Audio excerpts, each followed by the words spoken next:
Hello and welcome to Conversations with the Candidates on Houston Media Source TV. I'm Linda Cohn with the League of Women Voters. It's election season and it's time for us to chat with some of the candidates eager to become your Harris County elected officials. This is the second in our series of conversations, and we're going to have a look at the office of Harris County Clerk. All ballot candidates for this position were invited to join us this evening to have accepted our invitation, and we're going to talk with each of them one at a time, so we'll have an uninterrupted opportunity to sit and chat and really get to know one another. But first, asking questions along with me this evening is my league colleague, Tim Langford. Tim is one of our newly honored Rising Stars, class of 2018-2019. Welcome, Tim. Thank you so much. Before we get started again, let's take a moment to review the basics. The office of Harris County Clerk is a 4-year county-wide position, and we at the League of Women Voters are especially interested in this office because it's the Harris County Clerk that conducts elections. But there's more that goes on in that office. Tim, do you want to tell us a little bit about that? The Harris County Clerk maintains records of Commissioners Court, the minutes of Commissioners Court Also, sessions. they issue the marriage licenses for Harris County, and recently underwent a redesign of the marriage license certificate, as I read recently, as well as just maintaining records, I believe, of the county itself. Birth records, Yes. marriage records, death records, all those important life events Yes, reside with from birth to death. Indeed. Let's welcome candidate Diane Trotman, Democratic candidate for Harris County Clerk. Welcome, Diane. Thank you. Thank you so much for having me, Linda. Oh, it's a pleasure to be here. It's always nice to chat with candidates for office. You have a background in education and finance, and you presently serve as Harris County School Board trustee. What will you take from that and bring to the office of Harris County Clerk? Sure. My name is Diane Troutman, and I am running for the position of Harris County Clerk. I believe that my leadership experience in each of the positions that I have held will help me the most in this new position. Starting with banking, I started out in banking at Texas Commerce Bank as trust asset manager. Then I went to First City National Bank in the energy lending as office manager. Then I went into education for about 25 years as a teacher, a principal, and a professor of education. And these are all leadership positions in different ways. Then I went into politics. I thought I was going to retire, but no, I went into politics on the Harris County Board of Education. This is the third career for you, is that right? Yeah, I guess so. Well, actually, yes. So in this position that I'm in now, like the other positions, I have developed and implemented a budget. So I did in banking, I did as a principal of a junior high, and I'm doing now on the board. But this budget is $100 million. So we develop and implement this. We make board policy. We recruit and hire and evaluate the superintendent, which is a huge job. Personnel, I think, is going to be a big necessity in this too, the implementation and the placement of personnel. So also in each of these positions, I have developed a mission statement, which is sort of a roadmap for where the organization is going in the next 5 to 10 years. I think that's essential, and I think it's essential for the Harris County Clerk's office because we need someone at this point who is looking to the future of what the county clerk's office can look like 5 years from now, even 10 years from now, and I want to be that person. Tell me a little bit more about your background. Were there people in your family involved in public services? I know you see you're Girl Scout and some other, a lot of church group work, faith-based work. What calls you to public service at this stage in your life? And I think public service is the highest calling. I truly do. You know, it started, I think, in banking. I was doing well. I made a great salary. I was being promoted, but there was something missing. There was just something. I was helping other people make a lot of money, but I wasn't really doing anything to make a difference. So one morning at the bank, remember it very well, reading the Houston Chronicle. The headline said, Houston ISD to start the year 3,000 teachers short. And we want people from industry. We'll train you. You can get your emergency certification in education. And I thought, What year was this? now you're going to date me. No, yeah, about. I mean, this was not 2 years ago. This was No, about 1983, Okay. 1984. And so I thought, well, how hard could this be? Famous last words. I jumped right in and loved it. I started in Houston ISD and then went on to Humble ISD, and principal in Conroe ISD and Tomball ISD. I think it was making that difference for people. Seeing students grow, then seeing teachers grow. When I became a professor of education, I was able to see graduate students who really didn't think they could be a leader become a leader. So I think watching people grow, empowering people to grow, and making a difference. And you could see that more clearly as an educator Oh, than as a banker, even though you may have had the opportunity to mentor. And I learned a lot of good things in banking, finance and federal reporting regulations. That's very important. You have to be really on top of things.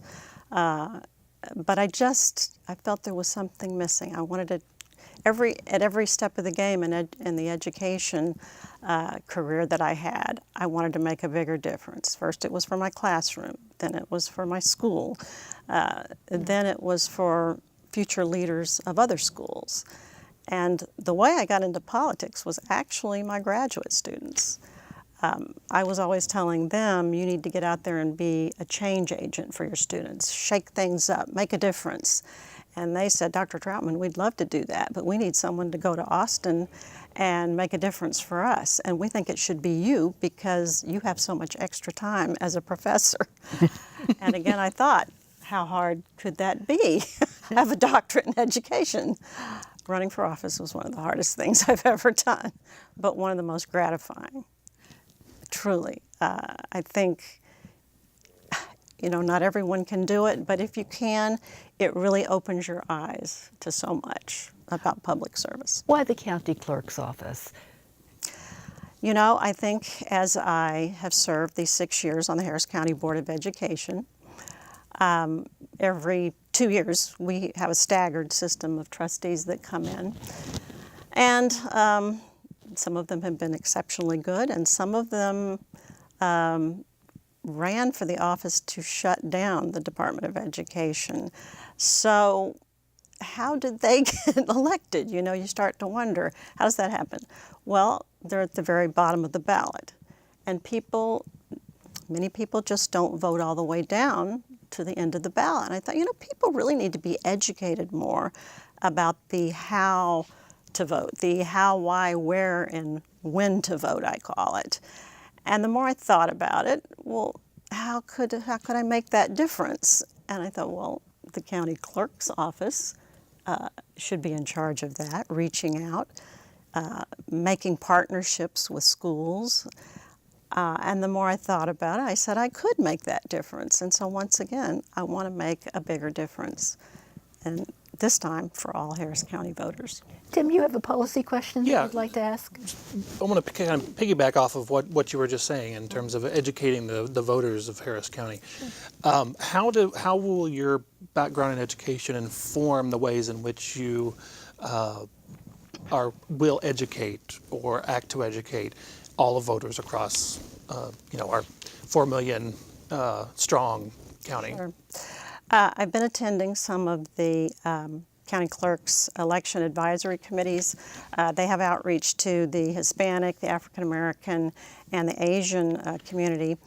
But what I notice is, and we need those definitely, I think they're very important, we don't have any kind of an outreach to our youth, to our high schools and colleges. This would be a big priority of mine. I think we not only need to reach out to them, we need to partner with them. We need to be sending out speakers from the county clerk's office to civics classes, to the organizations, the high school organizations. Right now, there's a program where 16-year-old students and older can apply to be an election clerk. We should be going out there to those schools and explaining that to them. Now, no, they can't vote yet, but if they are serving in the electoral process in an election at the age of 16, I would imagine they're probably going to be voting by the age of 18. So I think that's very important. I would like to see a lot more use of social media with that. Now, I have seen some, and I looked on the Harris County Clerk Twitter page, and it did say students 16 and older, can apply to be in this program. Mm-hmm. But when I looked at the bottom of the tweet where it says likes, there were no likes. That's because most 16-year-olds are not going to be following the Harris County Clerk's Twitter page. You've got to go to them. They're not going to come to you. And I think that's crucial, again, why we need to partner with those high schools and college students as well. Let me ask you about an election administration question. Would you like to see the county clerk's election function and the voter registration function presently under the charge of the Harris County Tax Assessor Collector, a throwback from the old poll tax days? Would you like to see those two functions combined so that all of the electoral function could be housed in one department? And you're speaking of an election administrator. Yes. And that's been tossed around before. I think maybe at some point it might be good if you could ever find a nonpartisan way of appointing that. Because right now it would be whichever party is in charge, whichever party has the most votes on the appointment committee. Mm-hmm. So until you can find a nonpartisan way of doing that, I think we need to let the voters decide. Mm-hmm. And of course the voters elect each of those offices, correct, the county clerk and Harris County Tax Assessor Collector, on a partisan ticket. They do. And do you think that is a danger to the purity of the elections? I do think it is a danger. And here's what I intend to do if elected to this position. You do have to choose a party to run for this position. However, once you are in this office, the person counting the votes does not need to be waving the Democratic flag or the Republican flag.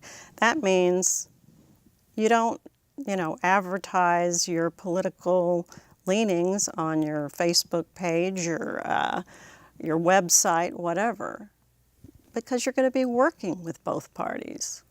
To locate election polling locations, you're going to have to work with both parties. So you have to be neutral. You have to strive to be neutral. I'm sure in some cases it's difficult, but how are people going to trust that their vote is really being counted accurately or fairly if you are waving a political flag of one type or the other? You'd like to see the office somewhat insulated from the political process? Well, I think at this point, that's what we have to do. You have to be elected from one party or the other, but once you're in there, the reason that you run for this office shouldn't be to further your political, your own political, career or your party's career. It should be about helping the people and serving the people of Harris County. Is it about the appearance of purity and probity in conducting the elections, or do you suspect that there may actually have been I think so. mischief? There's that. I mean, already people don't trust that their vote is not being counted correctly because of Russian hackers. So we certainly don't need any political, test or leaning for one side or the other. And I guess that's why I don't advertise that my political clubs or anything like that I'm involved in, and the ones that I am a member of. I'm a member. I'm not like an officer or anything like that. I try to keep the political identity to a minimum because I think once you're in a position like that, it just needs to be neutral. And I've tried to do the same thing on the board as well that I'm serving on for the Harris County Board of Education. Politics just get in the way. Tim, do you have another? Yeah. So one of the platforms that you're running on is to make the to provide printers and have a printed record of the ballot as it's being cast. Why do you think that is so important to the integrity of the election? My ideas for election security line up with the Brennan Center for Justice and many other voting organizations and authorities. And their number one recommendation, as well as mine, would be to replace outdated voting machines with electronic machine that produces a verifiable paper trail or paper ballot. Now, this is important because you then have two counts, the electronic count and the paper count. So if there is any interference with the machines of any kind, you have the paper count. This is crucial. It's safe from any kind of cyber attack. Right now, according to the Brennan Center for Justice, 33 of the 50 states by 2020 will replace their machines, electronic machines, with a machine that produces a paper ballot. Travis County, I believe, is the only one in Texas that will be going to this type of machine next year, 2019.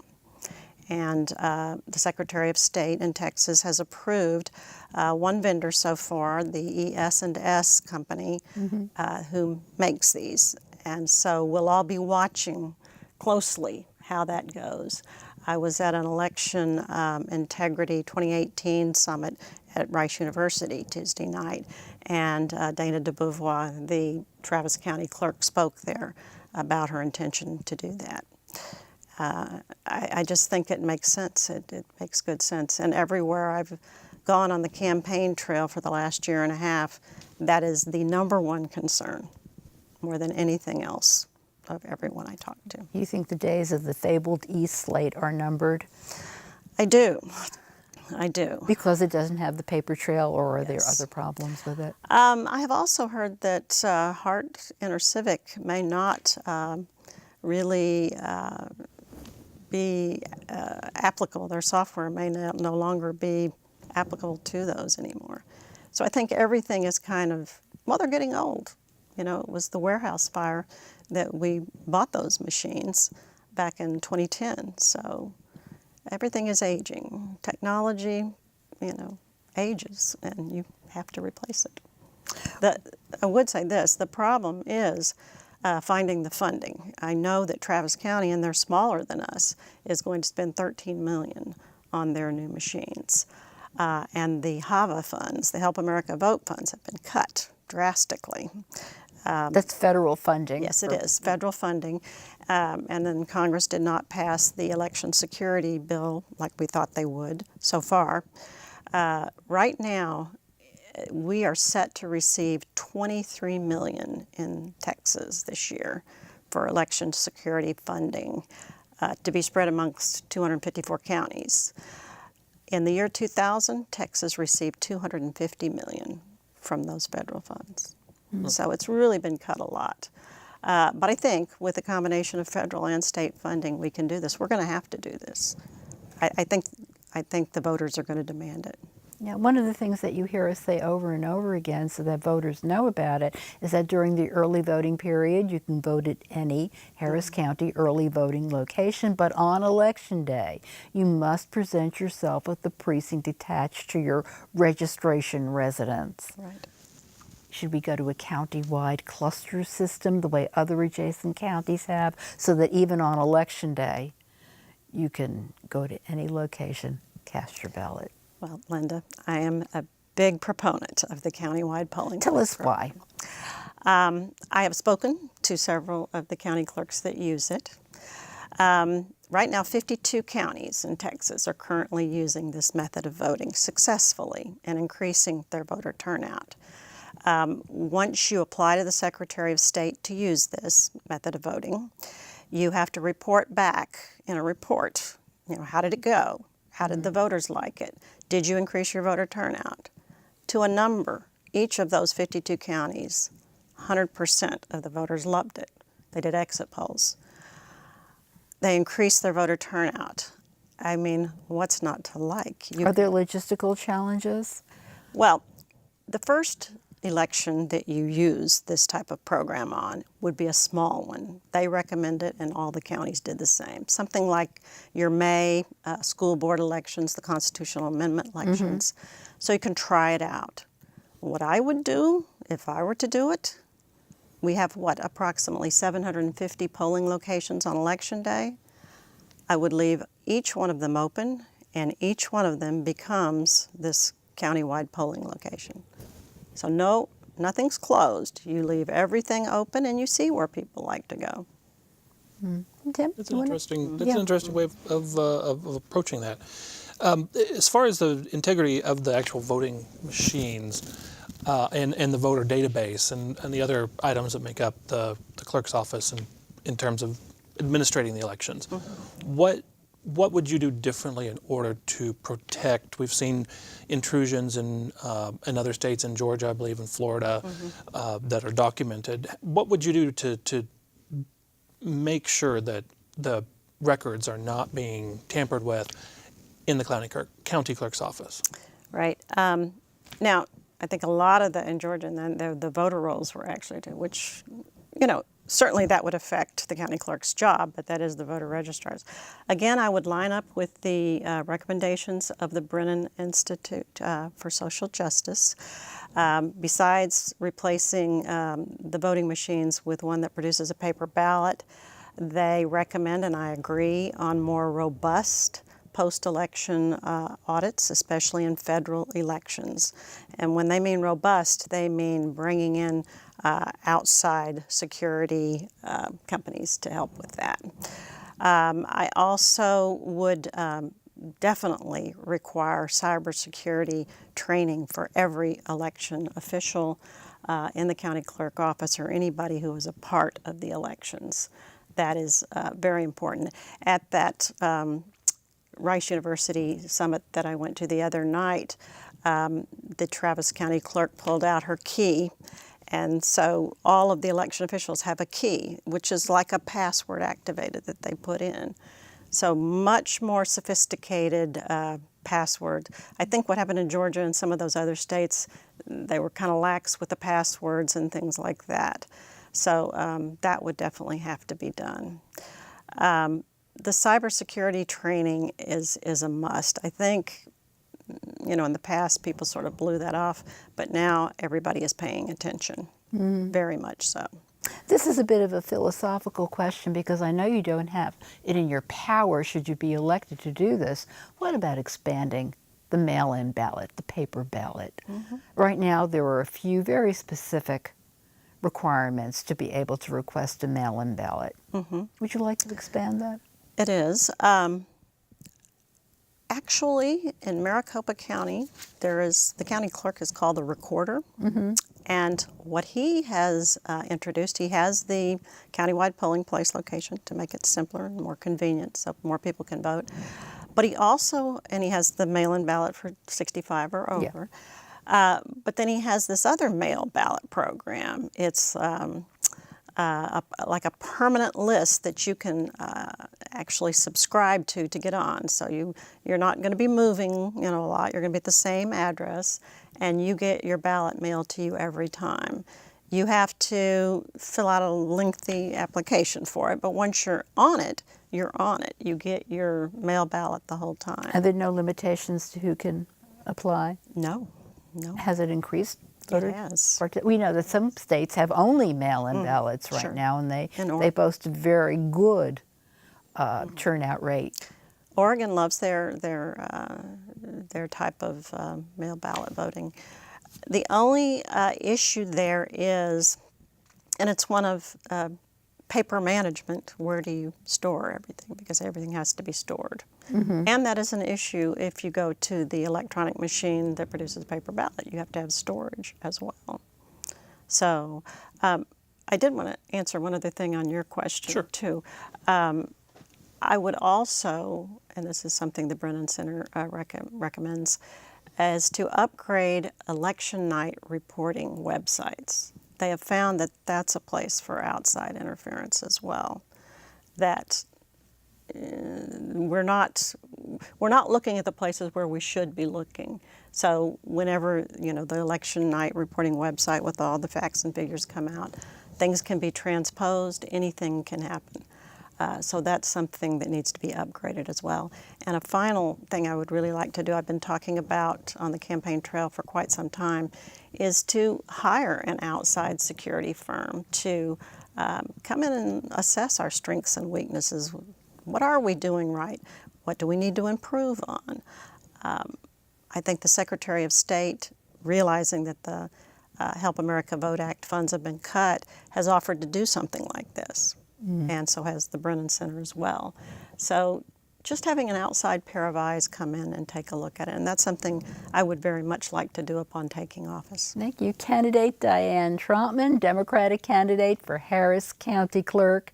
Thank you so much for being with us this evening. We're going to take a short break. When we return, we'll hear from the Republican candidate for Harris County Clerk. Be back in a minute. Stay with us.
Welcome back to Conversations with the Candidates on Houston Media Source TV. I'm Linda Cohn with the League of Women Voters, and we're going to be talking this evening with the Republican candidate and incumbent for Harris County Clerk, Stan Stenart. With me this evening as well, my colleague from the League of Women Voters, Tim Langford. Glad to be here. Candidate Stenart, tell us about yourself. You are presently the county clerk. Yes, in my And would like another term at it. Yes, my 8th year as your county clerk and a chief election official. And the county clerk's office, as we talked about before, does things beside take care of elections. Oh yes, of course. The 4 probate courts, 4 civil courts, commissioner's court, the recorder of the county. We do about 600,000 filings per year. That's why my tagline is recording the major events of your life, and of course elections. Indeed. Tell us a little bit about what you would like to do should you get another term as Harris County Clerk. Well, when I got in the office, we were on the mainframe.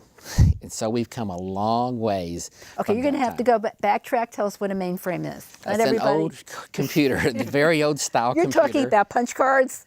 Well, not necessarily punch cards, but it's very much it's very old technology. It is the big, where it's racks and racks and racks of one computer instead of just one little piece of a rack. That's now your computer. We have modern SQL servers. We have the latest Microsoft, Office products, Microsoft servers. Everything has been updated across the board because that's my background in technology, and that's what I bring to the office.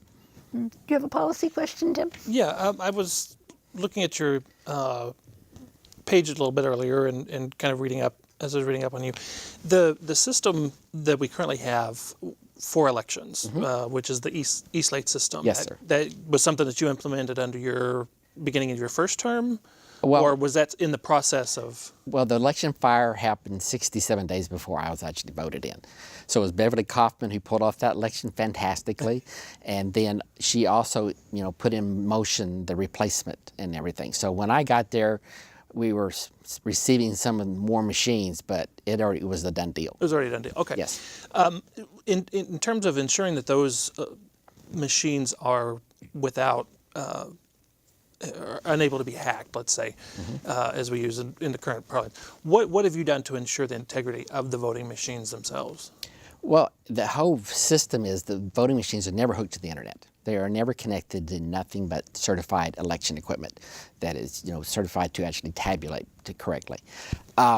And of course, there's many, many layers of security. That's anywhere from the machines going out under seal with a chain of custody. The seal was broken at the polls in the presence of both the judge of one party and the alternate judge of the other party, to the fact that you have to put in a startup code. A zero tape is printed out at the beginning of the day. And at the end of the day, they put a shutdown code where no more votes can be added. And they print out the results of every race on election day with every candidate, so they can compare those results to what we post up online later. That's a huge part of the security. Then once again, sealed back up with the chain of custody inside, delivered to one of our drop-off locations. Lots of security. I could spend hours going through all the details that are in place to make sure every vote is securely kept, counted, and processed. Do you think it's within your remit to actually get out there and drum up interest in elections, not in a partisan way, but to make sure that everybody knows, hey, there's an election, Well, here's what you have to do? We do that through the media. I mean, take a big budget. We do have a billboard campaign we do every major election, informing the voter the days of early voting, election day, date, and also harrisvotes.com. Because harrisvotes.com, where voters can find out everything they really need to know about elections. Now, the fear is we do have voter outreach for our language communities, and those are out there. My fear is anybody doing this, are they reaching out to the wrong people? So in other words, if you could be partisan, so I think it's not my job to be out there overly outreaching. That's where I think the candidates come into play. That's where the organizations like the League of Women Voters come into play to actually take on that huge responsibility. Because our focus and our budget allows us to really focus on conducting the elections, not doing a whole lot more than that. Yeah, so that's a delicate bit of balance It there. really You need is. to do outreach to schools, perhaps, to make sure that students know about e-slate machines and how to use them. And we do that. Well, because But- we actually have them. They go out to lots of the schools, but it's usually more they request from us, and we provide it as a service to them to show people how to do things. And so we let more of the community use us as a resource and come to us instead of us targeting. I think that's the more, quote, safe and fair way of A level quote, playing doing. field. Yeah, it's a level Available playing to field. everyone. Exactly. Exactly. And so we do a lot of outreach, but that's usually how it is, people coming to us.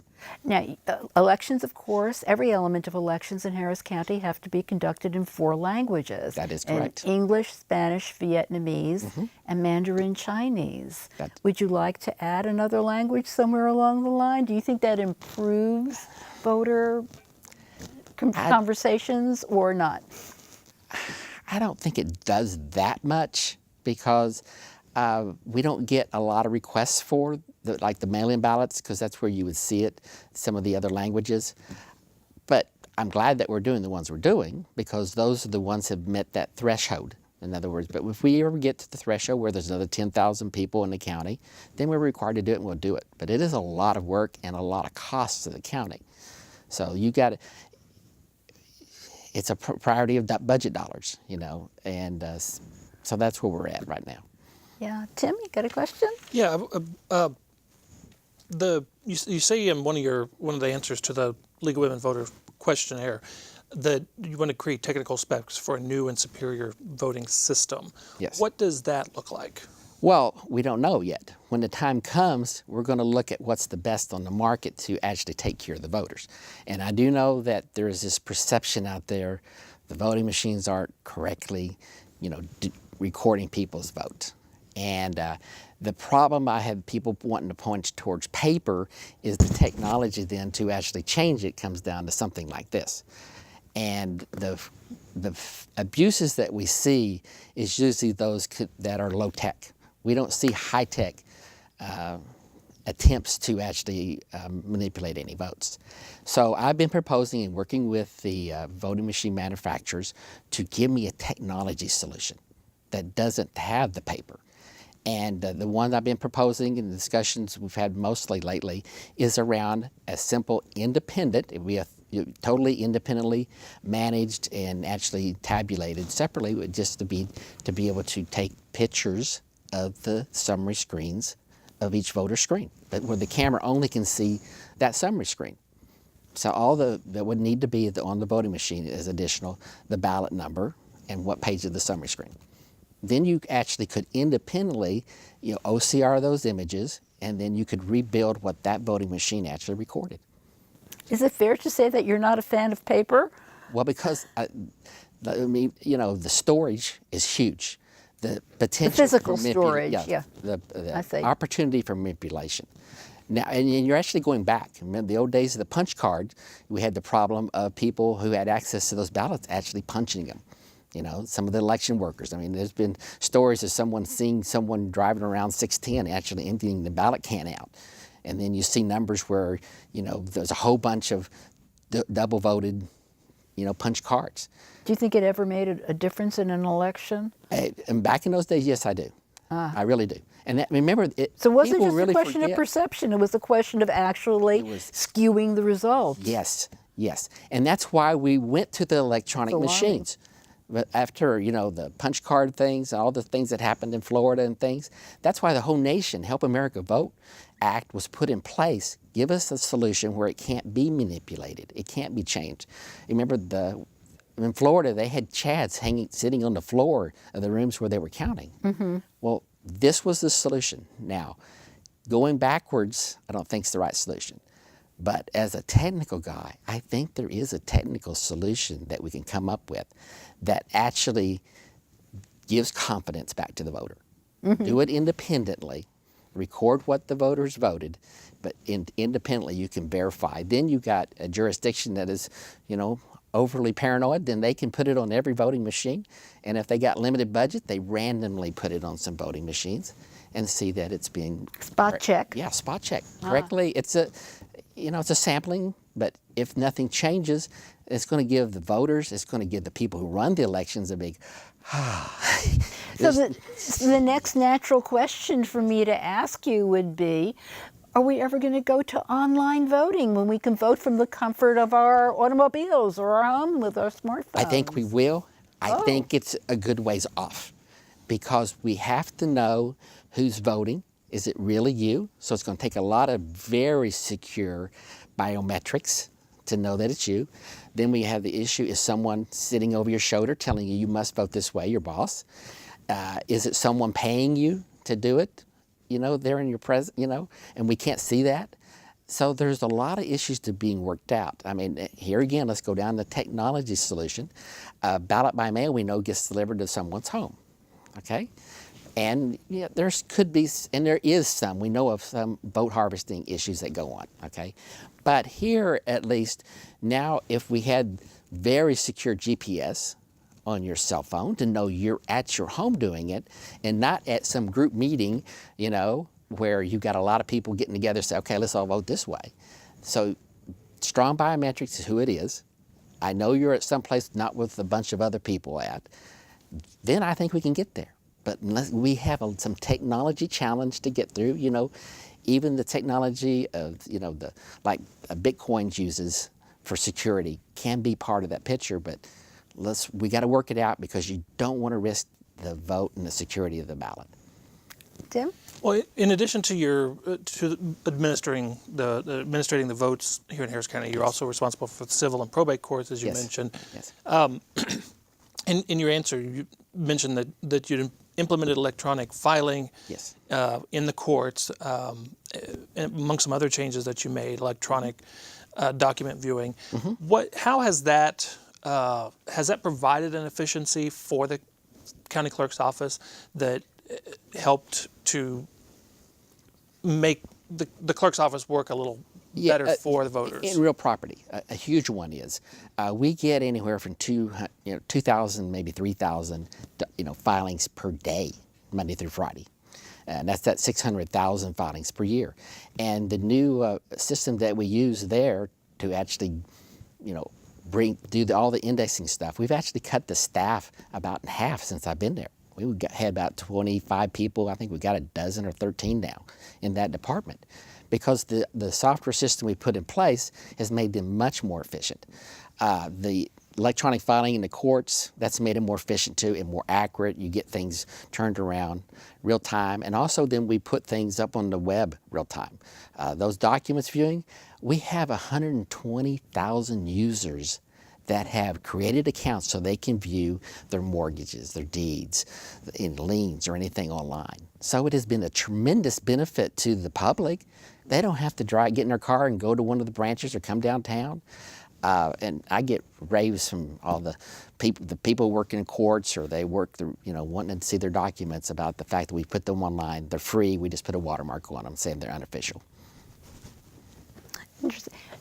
Again, a philosophical approach, because I don't think you have it within your power to do anything about this. Right. But would you like to expand availability of the paper ballot, the mail-in ballot, even foreseeing a day when we can take care of much of this on our smartphones, or whatever the successor to the smartphone might be? Would you like to see the paper ballot, the mail-in ballot, available to more people, maybe even available to anyone who would like to mail in their ballot? Well, number one, like you said, that would take some law changes at the state level. I know you can't do it, but I don't what's know. your I don't know. insight? What's your insight? I think we're a little bit more secure with the electronic voting machines and the paper. I do have that concern, the vote harvesting, because I know that there's some out there, and we know about those. We've actually got some cases being investigated by the Attorney General. Right, right. So that's how can we do it securely? I'm all about. I want to expand the franchise as much as I can. Okay, but I want to make sure we got the security there that's in place, so that nobody gets more than one vote. On balance, do you think it would be a good thing to make the paper mail-in ballot universally available, even though you've expressed that you have concerns about the security as it stands now? Yeah, But on balance, would it bring more people into the electoral bring more people into the body politic? I don't think so, because right now you've got this huge body that could get the mail-in ballots, and a lot of them still show up in person. I mean, there is a lot of people that are over 80 that still want to go to the polls. Yeah. There really is, and they could get that ballot at home, but they choose to participate. The ritual of Election Day is a powerful thing. Exactly. Exactly. It is indeed. But some places where the mail-in ballot is readily available have experienced a huge uptick. I'm not saying we don't. I mean, it's a state of Texas decision. Okay? Yeah, but absolutely. I don't say I'm open to. Let's study and look at anything, and if there's good ideas out there, be very deliberate about studying. Don't just do just to do it. Let's be very deliberate in studying it. Make sure we got the right solution for the voters. I'm an engineer. I want to study it. I want to make sure we get it right. Okay. Let me ask you about the idea of an election administrator for Harris County, an office that would be an umbrella for both your function in conducting the election and the voter registrar's function in making sure that the voter rolls are in good shape and available to everybody. Would you like to see an umbrella agency take over your job and the TAC job as well? There's a big logistics problem with going down that direction for Harris County, because I don't think people understand how much of the county clerk's resources and even the tax office resources on an election day are actually used. And if you have another independent organization out there, well, these are independent elected officials. If it's not my job anymore, why am I helping? Because it takes, on election night, I have over 200, we close an hour early, and I have 250 people that man those their drop-off locations or are involved that evening in some way in supporting the elections. On election day, the tax office, I remember I worked there 3.5 years before I got elected county clerk. There was about 200 people there. They put on the phones to assist the voters in, hey, am I really registered still? Or, sometimes they And help. where's my polling place? In polling places. Yeah. They help some with that, but we have automated systems also that do that too in my office. But yes, and Harris votes. And you think you work well with the tax assessor collector because, goodness, the information you must share. Well, it's the voter row. Who's voted? Who's registered to vote is what they give me. So you don't think there would necessarily be any efficiency in combining the two Well, how do you get functions? those resources? Where do those resources come? Because I think it's going to cost a whole lot more money to create another independent one. And I know people think an elections administrator is independent, okay? But half the counties in Texas have one. And some of them aren't quite as nonpartisan as I think they should be. So I think it's No magic bullet. No magic bullet. All right. And you also, as an elected official, if you don't think they're doing a good job, you can replace them. Well, an election administrator, you're totally up to other people's decision on that election administrator. Yeah. Tim? You mentioned ballot harvesting, and with the understanding that that is a real problem. I want to pose this in a way. In the last session, the legislature passed a way for nursing homes to become temporary polling places in order to allow the residents to cast ballots. Right. In the special session, that was overturned or repealed, and so one of the criticisms that I read about that was that it is ballot harvesting, and that the county clerks, some of the county clerks expressed that they felt it would be too expensive to administer those smaller elections. What ways could the Harris County Clerk's Office do to ensure that the people who are bedridden, who are nursing home residents that can't get out, are able to vote? Well, they can vote by mail. The concern was, I think, from the legislator's viewpoint, was that some of those people were doing more than just assisting. They were actually getting people to vote a certain way. And we don't want that. And I think that the prudent and the more efficient use of resources is actually to go have education requirements that those people running the elections, I'm great if my office would give classes, maybe it's just an hour-and-a-half class. But that would be sufficient. These are the things you can legally do. This is, what you should do when you assist people. And I think requiring these facilities to have X number of people based upon how many beds they have or something, to have people come in and get that little training. And if it's a big place, maybe we go out to them even. But I think that's you had elections officials across the state saying this is too much of a burden for the benefit. And because it all comes down to there is a priority in dollars and how much resources all these counties have, and they felt that was too much of a burden on one focus when there were more important things in their view out there. Okay. Am I correct in that you kind of like early voting, where any registered voter can vote at any early voting location Of course, yes. It works well for the voters of Harris County, yes. during the early voting period? Do you think Yes. it would work well if we had that ability to cast a ballot any place at any voting location on election day? Well, to do that, like in early voting, you have to have electronic connectivity to where if you go vote at one early voting location, you can't go down the street to another one and vote. And we've had that in Harris County for many years. The problem is the system we have can't handle election day for Harris County.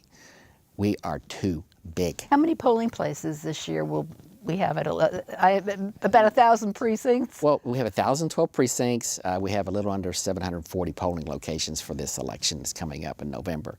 Okay, that is a lot of polling locations. And the electronics can't. Not the one we have Yeah. now, but as you know, we've looked at the whole industry, and we almost went with one we thought could handle us, and they wanted another $1.2 million to handle Harris County. Because Harris County is not just the third largest county in the United States, we're actually the second largest voting entity in the United States. And as you know, we designed our own. We actually have created the one that we used last November in our pilot program at 100 polling locations. In the primary, we used it at every place the judge would get trained. We wouldn't let them take it if they didn't get trained. So we had about 550 locations in the primary that used it. And then in the runoff, we used it at every location. We had some special elections, we used it at every location. And in this August the 25th location, we used our electronic poll book at every polling location. And it works great. The voters love it. The clerks love it. It provides consistency to our voters. And in the primary itself, a little secret people don't know. We had, back in previous years, we had as many as 1,500 people who illegally committed a felony by voting in both parties' primary. Like 2.5 years ago in the primary, there was 471 people who did that, because I've put some things in place since I've come into office. But because on election day, both party has a complete set of poll books. Okay, that's a necessity because the voter gets to decide which party they participate in. So we had 471 people that went one place, voted, went down, illegally voted in the other party's primary. We had those electronic poll books out there, which now are communicating, and we had that number down to 45 this election. And that's because we had it at 3/4 of the locations. We'll have it at every location next primary, and that number will essentially be 0. So you got to have this technology solution in place to be able to do like you do in early voting on election day. Now, you'll be amazed at how many locations don't always have a good cell signal. So when we do put this in place, I mean, there's a lot of technology here that has to come to place for that many locations, because you've got to be able to, when a person votes at one, the other 739 have to know they voted. So the voter can't just vote here, go somewhere else. And we have that in place now. We're still tweaking it in terms of finding out where all the locations are. We could actually get good signal, those type of things. But it's working great. The opportunity will be there in the future, because it's not my decision. It's in your crystal ball. It's not my not my decision, because you have to have the community want it, because you will reduce the number of polling locations when we put this out there. And there are some communities who don't want that broken up and stuff, because that's the whole goal of why you do the vote centers, is to actually save money for the voters. Because, you know, if you can vote anywhere, you know, we don't need as many, you know, local Separate places, precincts yeah. and stuff. But there is you can't go down too small, because there's not enough parking, the room size, and there's all this stuff, the ADA requirements, all the logistics that comes in and having it work together. And we're real close to where that could be an option for Harris County if the commissioners want it, if all the voters really want it, because there's people from both communities who say yes, and there's people who say no. So it's a discussion we're going to have in Harris County. You're responding to your public as much I'm as responding to the public. You could not have gotten there until we put an electronic poll book out there. And as you know, we use iPads. We capture the signature on the face of the iPad. I got that law put in place about 6 years ago, where we could capture the signatures electronically in Texas. So we're very involved in looking ahead, looking forward, what's the right solutions. And we saved the taxpayers about $2 million by doing it ourselves. Tim, the last question is yours, quickly. Yeah, I wanted to follow up on something that you had just mentioned in terms of moving towards a system where you have fewer locations. Wouldn't you be able to do a system like that, set it up in place by finding larger spaces for these voters to go to? I mean, And right that's now going to have to be a yes or no answer, because we're Sorry. running out of time. It is. I want the schools to have election day to be closed to the students, so we can use the high school gyms or the junior high gyms. That's the Thank solution. you. Thank you, candidate Stan Stenart, Republican candidate and the incumbent for Harris County Clerk. The election will be held on Tuesday, November 6th, and early voting by personal appearance begins on Monday, October 22nd. Remember that during the early voting period, any registered voter can vote at any Harris County early voting location, but on Election Day, you have to vote in your local precinct. Thanks so much for joining us. I'm Linda Cohn with the League of Women Voters. Take good care, and we'll chat again soon.